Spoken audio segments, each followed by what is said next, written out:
Please join me for the Pledge of Allegiance. Yeah. Pledge of Allegiance to the flag of the United States of America and to the republic for which it stands, one nation, under God, indivisible, with liberty and justice for all. Call the roll, please. Mayor Bailey? Here. Mr. Bateman? Here. Mr. Blair? Here. Mr. Hart? Here. Mr. Ori? Here. Mayor Phelps? Here. Mr. Payne? Here. Mr. Kennedy.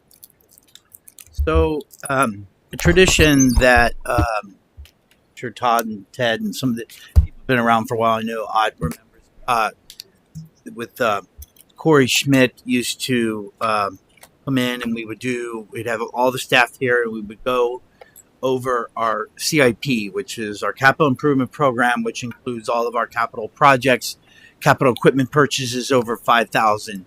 And we just, last couple of years, we just haven't been able to be in this position. And we were able to get the CIP pretty much taken care of at an early clip.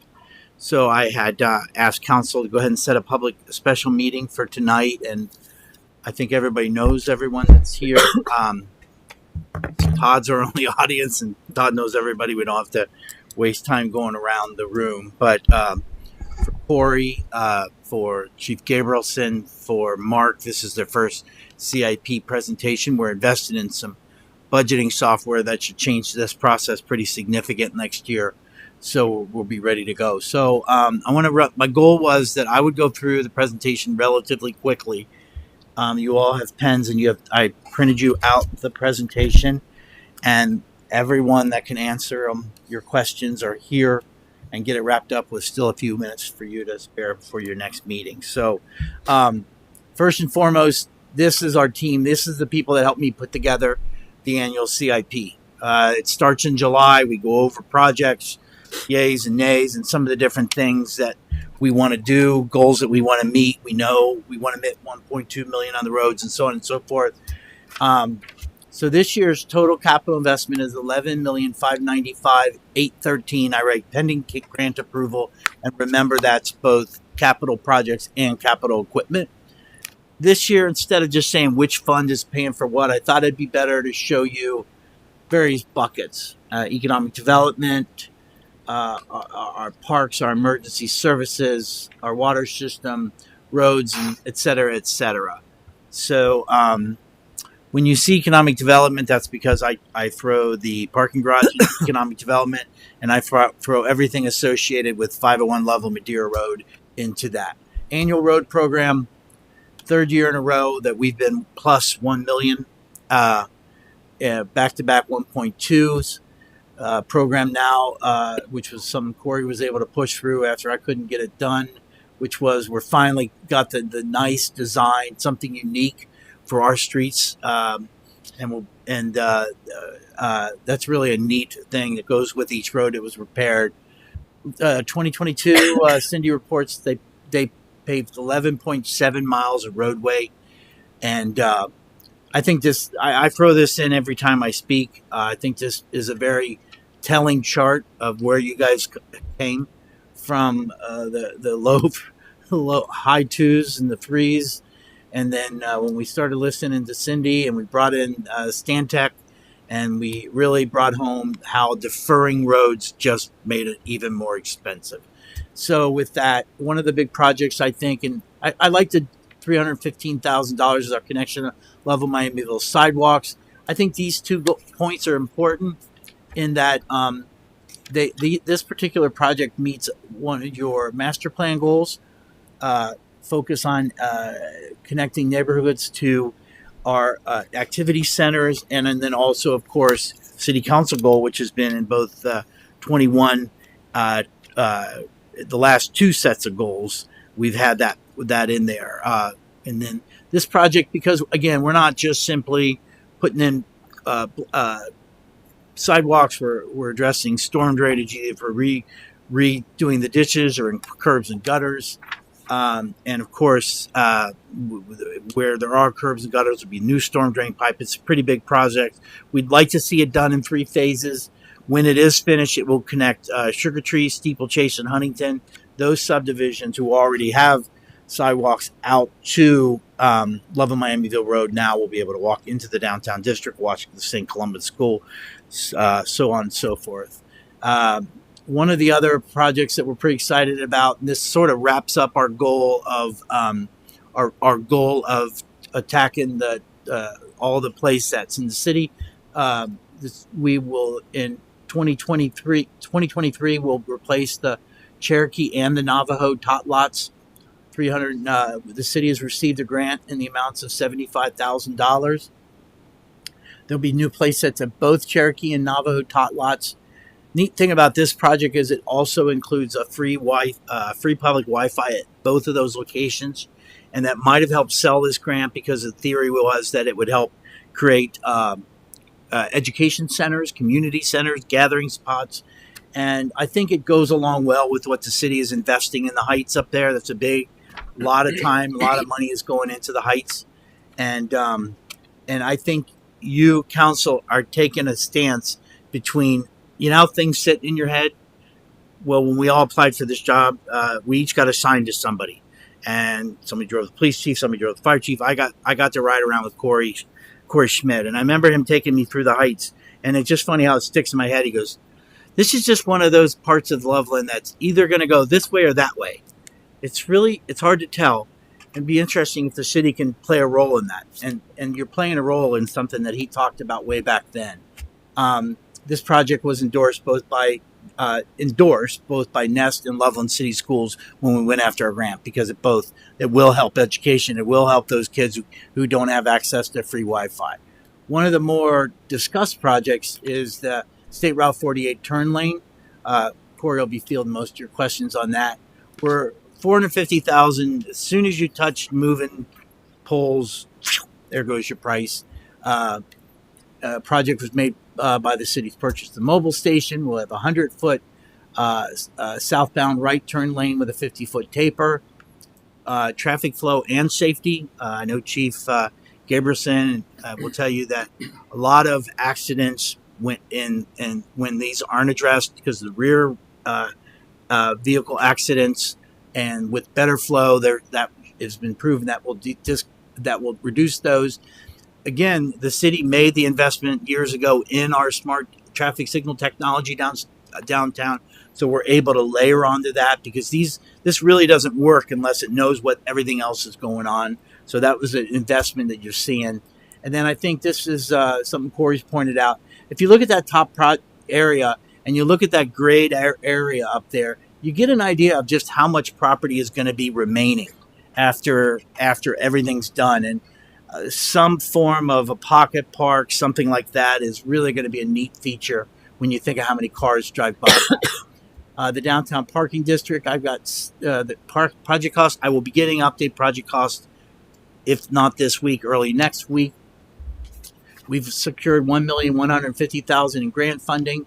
We'll create 270 new parking spaces.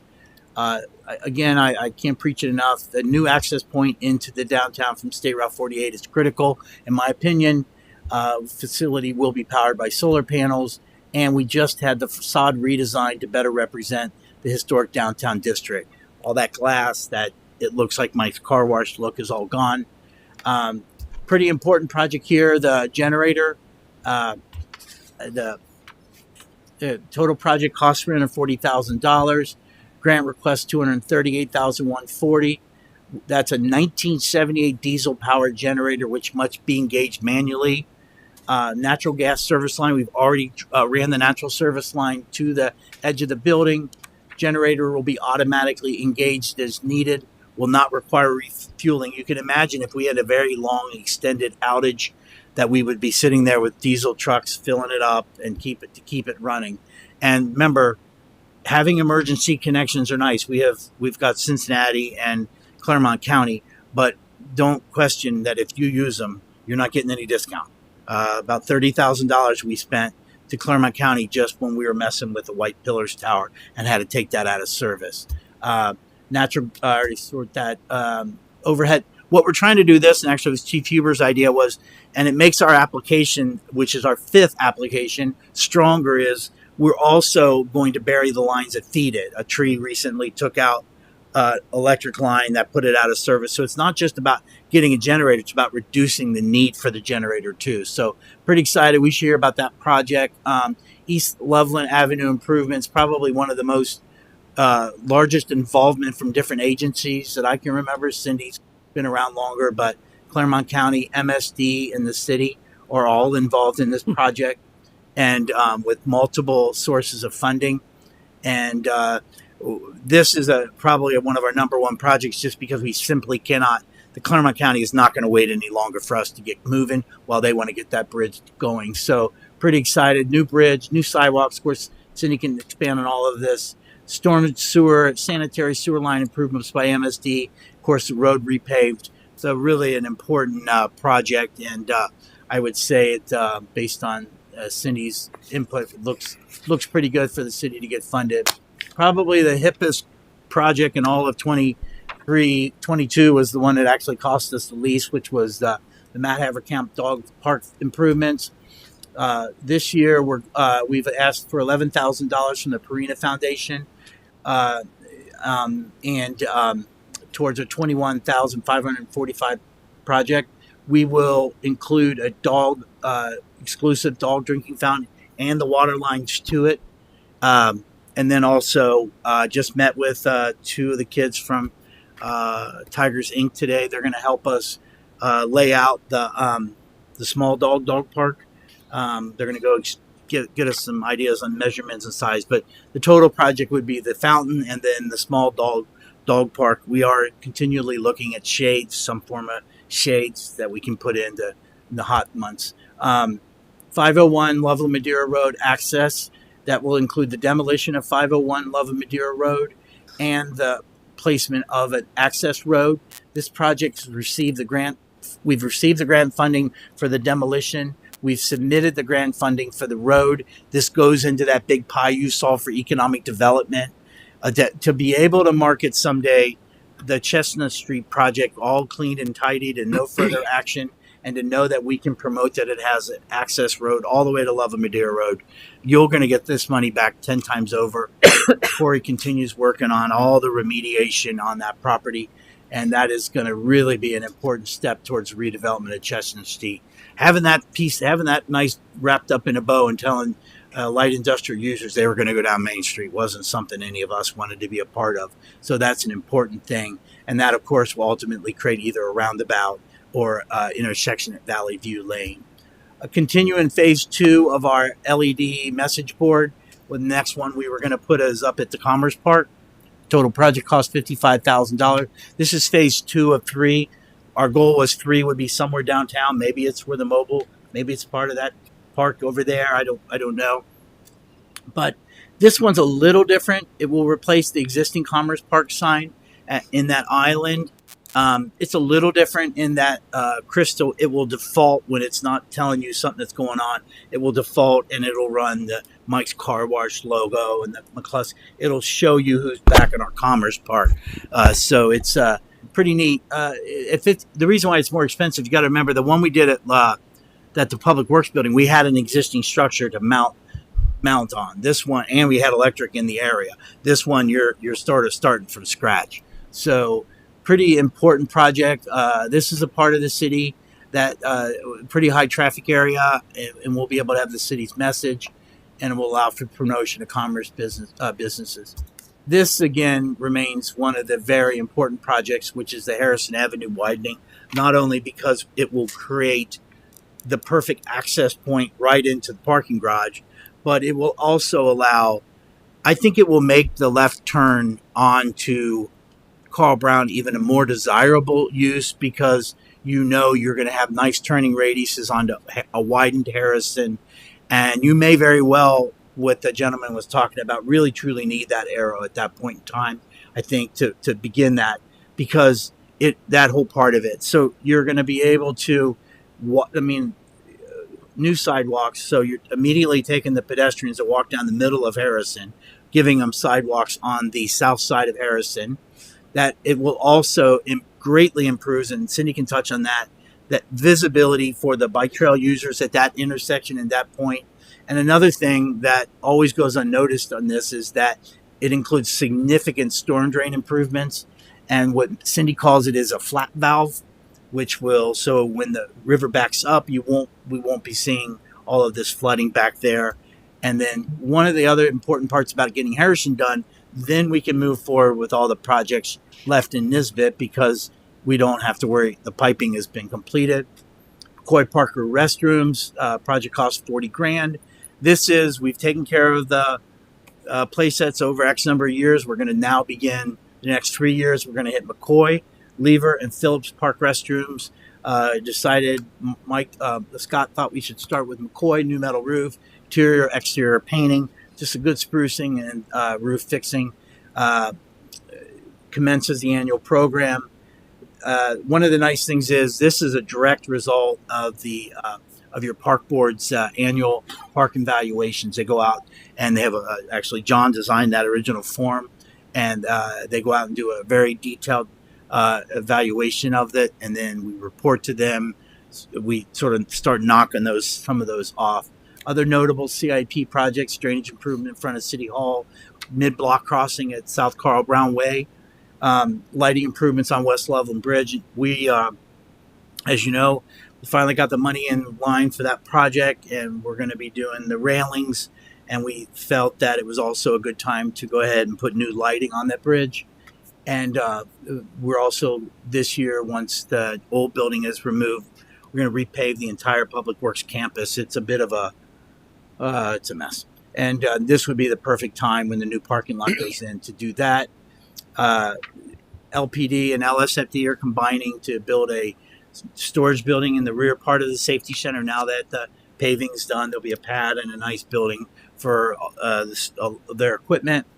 The Nisbet Park gazebo bike trail. This is the project that will take the gazebo that we've got funded, that's on its way, and we'll do the connection in line with the Nisbet Park plan. And then I just want to go through some equipment, then I'll be done, actually right on time. Police equipment. Some of the highlights of the police equipment is the 2 new police cruisers. This year will be the first time the city bought the Dodge Pursuits. That's on your agenda tonight. 2 e-bikes, Chief. That is e-bikes and outfitted, completely outfitted. These will, ironically enough, the city law and ordinance just went through this, and these are 100% legal, very popular, and will be a nice addition to our bike patrol. Mobile video recorders. These, if we get the grant that we applied for, the MVRs, as they're called, will mirror the brand and the make and the model of the body cameras, which really allows for more of a seamless flow. And I think it makes even the redaction, everything just a lot easier. GPS vehicle kits, as you know, in 2022, we completed the installation of GPS detection units at every traffic signal. So now is the process to begin putting in the vehicle kits. So we have 5 for the PD. So he'll start with the newer, by age backwards. So obviously the 2 new Pursuits, so on and so forth. These are what will detect these is what will trigger the traffic signals, let them know the emergency vehicle's coming. And I just thought this, and we've discussed it briefly, and this is something that Chief Gabrielson is a big fan of, and obviously so is every community anywhere near the city, which is the flock license plate readers that we'll be putting on. Chief Gabrielson will give you some more information on that. Fire EMS equipment. This is a pretty exciting project that Chief Huber put together with the city of Mason, which is the mini ambulance that we'll be able to have for a lot of events. And obviously that goes, there's many uses of this item, and they're becoming extremely popular and high use, especially any kind of recreational, any kind of special event. So both of which we're pretty heavily on. Gas leak detectors.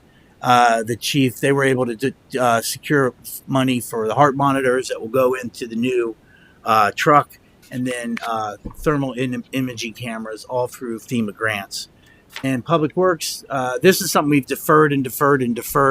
This is a mini excavator that we have found that will bring about a tremendous amount of use for many different departments within the city. From water, we rented a mini excavator when we put in the steps. When the steps were put in and storm drain was put in, all along the bike trail where you now got the landscaping. This project will have a boom. We can do boom mowing, correct, Scott? Yes. They'll be able to work its way down Riverside. This is a really interesting tool for our water main repairs. So pretty excited about this. This has been deferred for 3 years to finally get in 2023.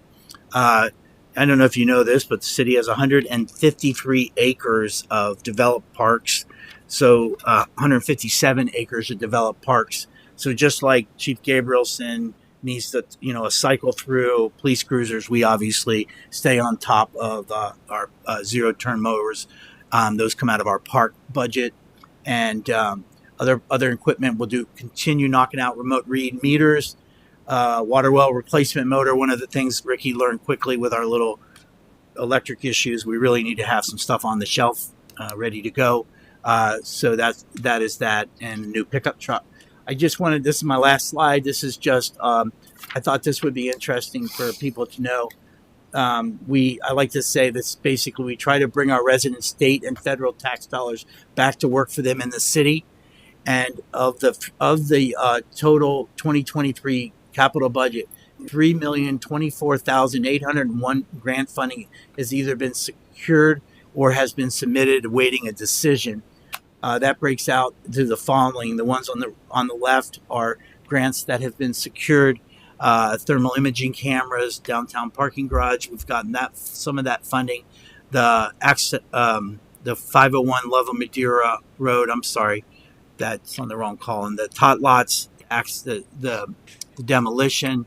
We're waiting to hear on the Nisbet Park bike trail connectors, the dog park improvements, Harrison Avenue widening, the water plant generator, East Loveland, and the MVRs through the OCJS. And if you look at the column where it says funding source, it gives you a rough idea of how many different types of funding sources your staff goes after, different funds that are chased after. So my goal was to be done in half an hour. I did it in 25 minutes.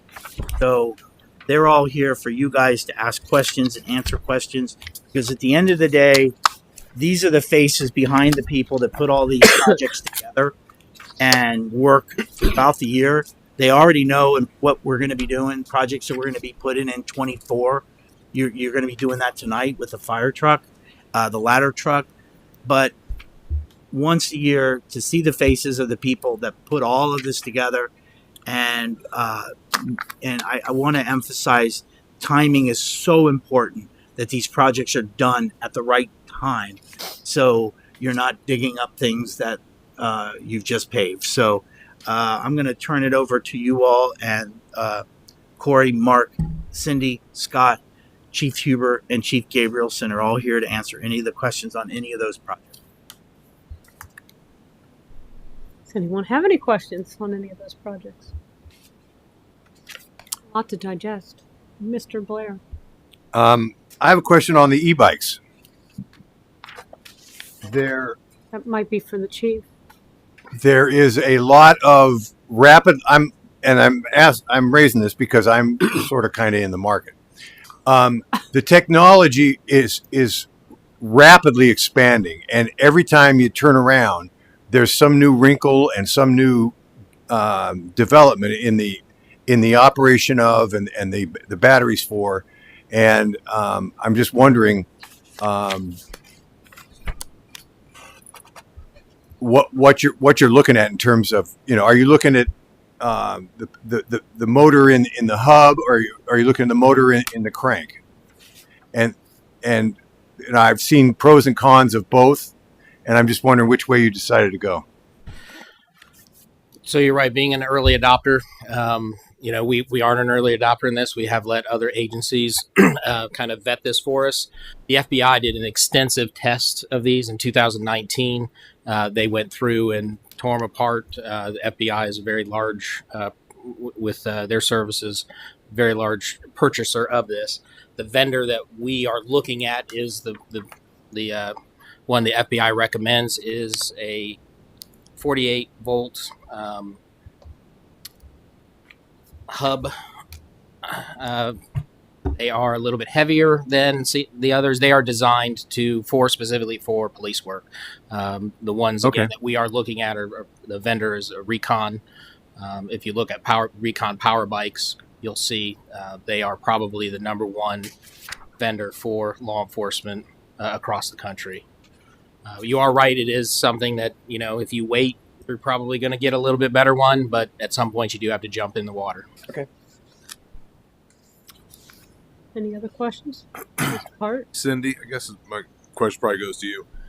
We've got the road program up over $1 million for a couple of years now, and for a significant number of years in the future, we want to bring that down to 800,000. Is that correct?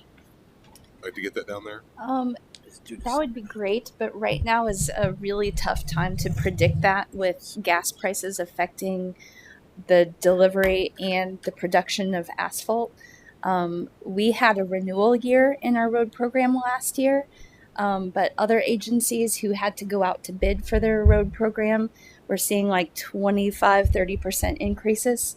So it's a really hard year to predict what that's going to be like in the future. But I would love to go back down to the 800. So I guess so a yeah. follow up to that, with that information, are you nervous that the 1.2 that we have kind of projected for next year may not go maybe as far as we wanted it to go? It won't go as far as it did this year. We won't get the 11.7 because this year's numbers were 2-year-old prices. Okay. Yeah. That makes sense. It also would have a bearing with the gas tax too, if they do any kind of reprieve on that too. That's a substantial increase that we, got last year that we haven't had the luxury of having before too. So if any of that kind of talk comes into play, again, that'll lower the money that we're receiving back from the state currently. Okay. Thank you. This is also for Ms. Klopfenstein. Can you briefly talk about the relationship, I assume there is one, between water mains and water main breaks like we had on West Loveland earlier this year and road repairs? Do water mains run alongside or underneath pretty much all our roads? And is that a fear for you in terms of when you do resurface roads that a water main may cause a problem in the short range of time? So we have 107, 108 lane miles of road. We have 76 miles of pipe for water systems. So yeah, pretty much everywhere we have a water line underneath the road or right off the edge of the road. So that is something that we think about. We didn't want to apply for CDBG funds to pave in the heights when we know we need to replace water mains. So we use those CDBG funds for putting in inserter valves. Main and Chestnut Street, the pavement was failed. It was one of our worst ones from the 2018 Stantec report, but we praise those people for their patience because we wanted to get funding for the water main replacement. So, if a roadway surface lasts 15 years and our water main lasts 80, there's some multiple times that we're going to get in there and repave the road before we ever get back to the water main. But we do have to plan that out, and we don't want to go in there and repave a road when we know we're having multiple breaks and increased frequency on breaks on mains. Okay. I know it must be difficult to coordinate, but I'm glad to know there's an effort to do that. You can't predict the water main breaks. Yeah. That's just the nature of the beast. It could be 5 years old. It could be 50 years old. You never know what could trigger one. Good. Mr. Bateman? I just have a few clarification questions about police and fire equipment. So start with the police. What is a flock license plate reader? So Flock is a vendor. It's a tool for law enforcement. It's an investigative tool. They are fixed license plate reader cameras that a number of jurisdictions around us have them. Flock is the number one vendor in Ohio and across the country. So it's a tool for law enforcement. As traffic goes by, it takes a picture of the license plate and the vehicle, not the owner, not the driver. And then the software will determine the make, model of the car, and that information is kept for 30 days. Law enforcement can then go back if they have a crime in the area. They're looking for a black SUV. We can put that in. It will give us, all the black SUVs with the license plate in that area. In addition to that, they are hooked up to a number of law enforcement databases, which are updated throughout the day. So all your, if the registered owner is wanted, if they have a warrant, no driver's license, if it's a entered missing the vehicle, an amber alert, silver alert, that information is put out in real time to law enforcement. But again, we have to confirm that because it's just information that we can use. So we have to have a legitimate law enforcement purpose to then inquire into that system or to take that information. So by itself, it's not enough to stop a vehicle. We have to look further into it. Just to follow up, because that's really interesting, could it also be used for investigative purposes if there was like a crime in an area and you wanted to see which cars may have been a witness to something? Could you use it? Yeah, absolutely, yes. In fact, White Pillars actually has private entities can purchase these from the same vendors. White Pillars actually has two. They capture vehicles going in and out. So if we do have a crime there, we have access to that. We can filter through to see. You can actually filter out just cars that first time they've ever been picked up by the camera. So it's a great investigative tool. They have hundreds of success stories across the country where they have solved very significant crimes, including homicides.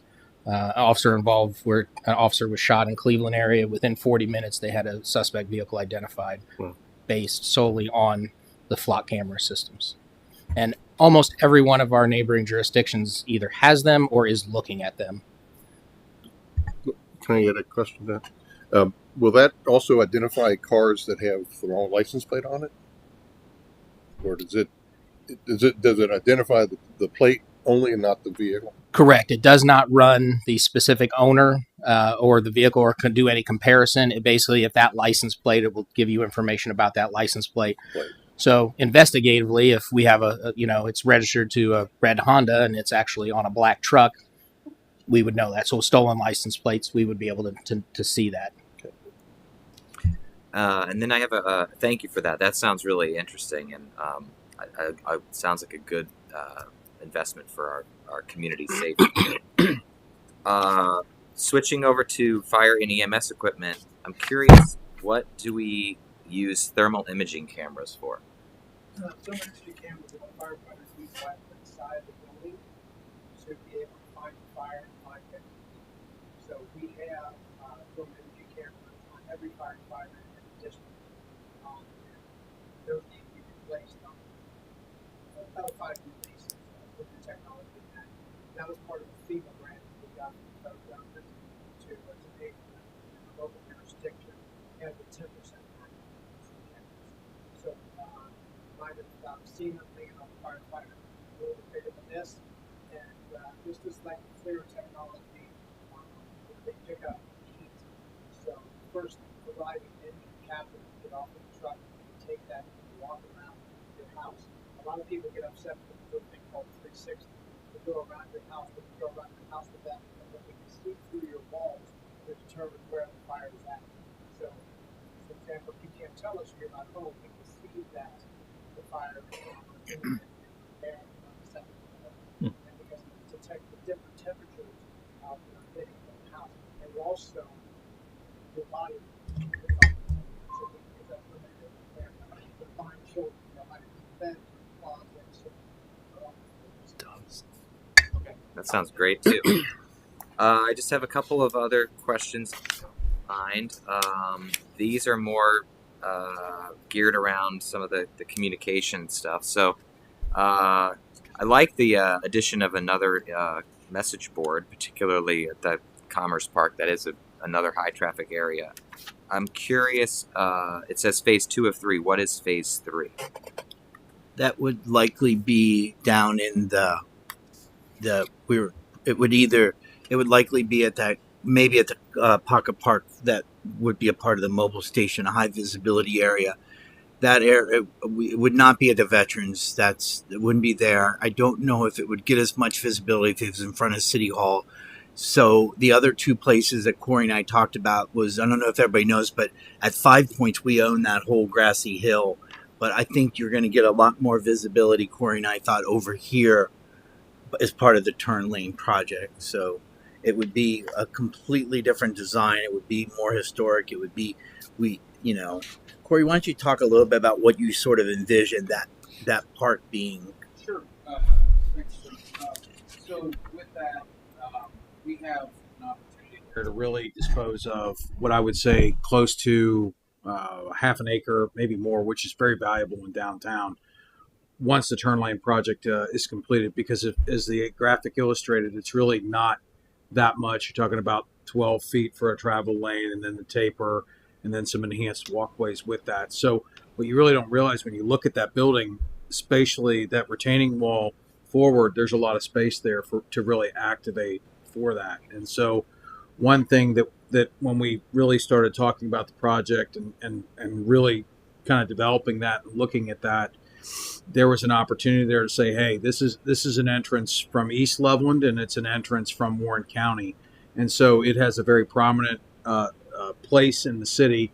And with its proximity to City Hall, we can almost, if we sort of put our railroad blinders on, it really becomes an extension of the City Hall kind of grounds in that. And so with that, you have the opportunity to create some green space, to create kind of a focal point with that. And then if you have that message center, we can use that as a key, because we know that there's a lot of traffic that goes through that intersection every day. And that's really, that point of prominence really serves that message center, community engagement, seeing that, because, you can have a website, you can have social media, but what do you drive by every day? So with that, the sign could have a prominent place in that. And then you have a plaza or some other feature around it, and then landscaping, hopefully some trees. We have room to get some trees in there and really make that a nice outdoor space that sort of builds upon the success that we had with the Pocket Park right out in front of City Hall, and just creates additional spaces for people to gather and enjoy downtown. So that's sort of a long-winded answer to your question. That's great. I just have two more questions. The first one is around this Carl Brown crosswalk, mid Carl Brown crossing. Do you envision like a crosswalk and lights like we have at like Loveland Madeira, or what is the sort of vision for that? I'll tee it up and let Corey run with it. If you look back at the downtown strategic plan, that was a direct component of that plan, was tying through the Brown Building or the Firefighters Association lot in some form or fashion to get you over to those new businesses on Carl Brown. It's a direct result. Even a little thing we did the other day where we got rid of that bush and opened up and hoshed off a space is because things have changed. There wasn't much need to go there. Nothing against Bond Furniture. So with that and with Hops and Berries, we just saw more and more people going that way, and it becoming a little dangerous. So from there, as far as when Corey explained to you sort of how it's going to lay out. So with that cross block, if you can imagine there at the sort of outdoor bar gathering area at Hops and Berry there at Carl Brown, what you would have is essentially, the best way to describe it is you have the entrance there, and then there's a telephone pole. And then right at that location, kind of in that prominent spot, you would have sort of a pedestrian island. And then we've talked about the rapid flashing beacons. And then that would provide a pedestrian kind of an entrance way, kind of a refuge area. And then you would have the cross block crossing there. And then it would extend over to essentially where that alleyway, it used to be an alleyway where the old Bond Furniture was. It's now nothing because there's no way to get to it. And so you would have corresponding landscaping, pedestrian refuges where people can step out to be able to see, with the on-street parking, and then be able to travel safely. And that does two things. Number one, it improves visibility because they're out further and still, not in the road.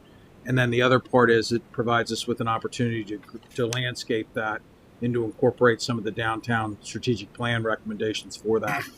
And then thirdly, it shortens the distance of the crossing. And so when you do that, it reduces the transit time across the street. So When you look at all three of those things, and then you look at what the downtown plan and the comp plan and what the streetscape master plan said, that project fits right in that wheelhouse, because quite frankly, you can go over there now and people are doing it. And so it's really looking at it, this is an opportunity to do it safely at a marked location. So, Okay. I just know that there's a lot of debate about the bike trail crossing and the pedestrians, and I'm just wondering if, you always see that famous picture of like a sidewalk that says, and then a grass beaten path where it says like intended design and actual design. Doing something because people are already doing it might make sense, but I wonder if it might have unintended consequences in terms of an additional pedestrian crossing and those kinds of things. That's my only sort of concern. I think it's a good idea. I support it, but I'm just kind of playing devil's advocate a little. Sure, absolutely. Okay, so my last question, and again, thanks for indulging these points, and also thanks for being here and sharing your knowledge. It's for Mr. Medler. When we talk about these things, these are all, I think, across the board, really great capital improvements for the community. I think that they run the gamut across all of our goals of what we're looking to accomplish. If you could just talk a little bit about the relationship between the capital investment program and then the annual budget, because obviously we're not going to spend this amount. A lot of these are multi-year projects. Can you just for the sake of a good overview for us to try to understand how this ends up being allocated over time? Sure. So looking mostly at the impact is 2023. So the impact is that we would be spending more than we're bringing in overall, and it is because of the projects that we're looking at. It's not because of personnel. It's not because of buying stamps or supplies or anything like that. We are able to stand on our own 2 feet for operational costs. As it goes out into the future, I don't think we have that projected too far. If we do delay any projects, I think that might defer those expenses. But as for right now, we would be spending more than we'd be bringing in 23. Okay. Did you want to speak to that, Dave? Yeah, the only thing I would add is there are two sort of unique projects that are in. First of all, if you see the numbers in the project, you have to realize first and foremost, the big clinker in that is the city's share on the Chestnut cleanup. And if there's ever money that you are investing that you will get back 10 times over, it's your investment in the cleanup of that project. So if you take that project, which is just critical and will obviously, and then you throw in our first attempt with the sidewalks, and the turn lane at the mobile station, the recreation TIF, which is Chimney Ridge, by the time the TIF is completed, is estimated to produce $3.2 million. Those funds are more than ample enough to reimburse the general fund for its prior debt service on the bond, to pay for the purchase of the mobile station, and also pay for any improvement. And I'll commend the Finance Commission, because I sort of floated out there, if you want to just go get a quick $1 million note to cover some of this. And they're like, no, we know that money's coming. The general fund can float the recreation TIF for a while, and it's all going to come back. So, but you throw that $1 million in there, the local match on the Chestnut, you'd do that 10 times Sunday, because you got 3.3 on the other side of it. And we know that when that's all cleaned, if the city just takes a land lease of $300,000 a year for 30 years, I mean, just start doing the math and then add the income tax and everything up. Critical is that 501 Loveland Madeira Road access. And Corey will tell you all about that. But that really is a critical element to this, how it ties into Valley View, potentially a roundabout there. It's really something. And I think it's where Corey sort of envisions the CIC really taking on, pulling up, becoming a major part of what the CIC can do. And that is going to be a big part of it. Certainly. Yeah, I mean, I think when you look at Chestnut, the first part of that is that local match and that remedial. But that access road is absolutely critical. And Mr. Kennedy referenced that earlier from the perspective of wanting to make sure we don't bring, the Chestnut Street as an access point would be less than desirable for any large-scale commercial user, not to mention the impact to the neighborhood.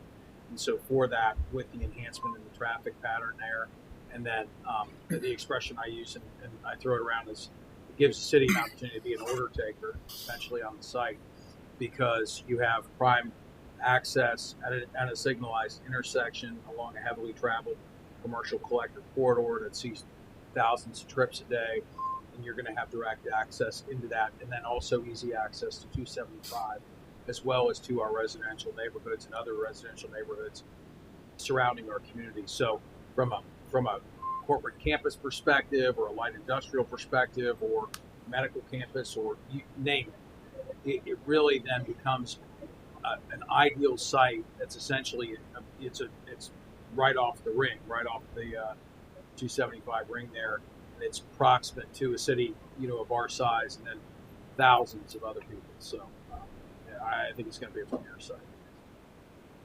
Thank you. All right. Yes, Vice Mayor. For Mr. Medler, so all of these projects have been vetted by the Finance Commission, correct? Correct. All right. And then on the budget process, I think we'll be seeing it in the next, 10 days or so? Right. In the next council meeting, not today, but the next one in November will be a first read, and then there'll be a second read for the first December meeting. Thank you. Yes, Mr. King. I have 38 questions. Perfect. So I better get started. One question is just on West Loveland Bridge, the lighting, and that is where do we stand on the rest of the project with the utilities being moved and all that stuff? They're still underway. They still have a little bit left to do, especially like transfer of services and trying to coordinate with some of those businesses for shutdowns. Thank you. On the crosswalk, one question I was just curious about too is with the proposed light that is going to be going in at the bike trail and right through there at that intersection. All of that's going to be timed and through there, as I understand it. Is there any potential that a pedestrian crossway on an adjacent road that's perpendicular there is going to cause any kind of influence on that signaling? If somebody's crossing, that's close enough proximity to the intersection that turning cars and so forth get tied up and can't make it through. Is that going to be part of the same timing, or is that just going to be an ad hoc kind of whenever somebody presses a button? Or So I believe that we were putting in for both the intersection at Railroad and at the bike trail. So when you're pulling out of Railroad or the parking lot across the street, to be able to see that light is going to be really difficult with your turn. So we're actually going to have the 4 in a row from 48 to Carl Brown to kind of avoid that and help everything match up better. Is that? Yes. So what we're investing in 2022, similar to what we did with sidewalks in Loveland, Miamiville, 2022 will be the year of all the design. TEC engineering will come in, and everything will be designed. All the components, how all the traffic signals will talk. Ideally, obviously, the pedestrians that are crossing West Loveland will cross when we'll get their red arrow, and at the same time that the Carl Brown movement is going. That we know that that's the prime time for them to get that traffic signal. So the entire 2023, we'll be doing all the engineering, all the studies for the big traffic signal project at the bike trail, and then construction will begin in 24. So all of that will be ironed out. What happens on Carl Brown should not have a direct impact because the pedestrian flow is minuscule and different in capacity to what you see, and it's different times of the day too. The pedestrian flow on West Loveland is basically sun up to sundown. The pedestrian flow that'll use the Carl Brown mid-block crossing is more of the restaurants, much more centered around that. It's not taking you to the bike trail, taking you to Nisbet Park. So we don't think it'll have as big of an impact, if any. Thank you. I'll table the rest of my questions. Okay. Perfect. Out of the interest of time. Mr. Hart. One more. Who is doing the Who would provide the Wi-Fi at the tot lots? Cincinnati Bell. There'll just be one, what they call a CAN at each one, and it should just cover that has to be on poles that we own, so it will broadcast out within just the area of the park. We sort of envision, and we said it in the grant, that we sort of envision trying to create gathering spaces for these, and you get the Wi-Fi, you get the students. We just think it could really help get them in there. I'm in the Heights a lot, and those areas are very well centrally located, and so I think you'll see us probably following up with more benches, nicer tables, because I think they're going to create gathering spaces. So the cost associated with that, or do we have any? Yeah, I'm getting the impression Cincinnati Bell is going to help us out with the CAN, with the installation, and I'm going to take out of the CIC funds the monthly charge. I would imagine there's got to be some kind of grant fund for providing Wi-Fi. Yeah, if it drag our feet long enough, we could take some of the money, do one less water valve in the Heights with the CDBG funding, and pay for any upfront cost, because it benefits an LMI neighborhood, low moderate neighborhood, and it's a no-brainer for the CDBG funds. But we just found out we got the tot lot money, so. Great, thanks, Dave. All right. Any other questions or comments? All right. I just want to thank staff. I know this was a major undertaking every year to come up with this, and you give it to us in a nice little package, but I know the hours that it took for all of you to put this together and the thought that you put into it to make sure we're moving our city forward in the right direction. So I thank you all for your time and effort in that regard. I think this was helpful to do this tonight.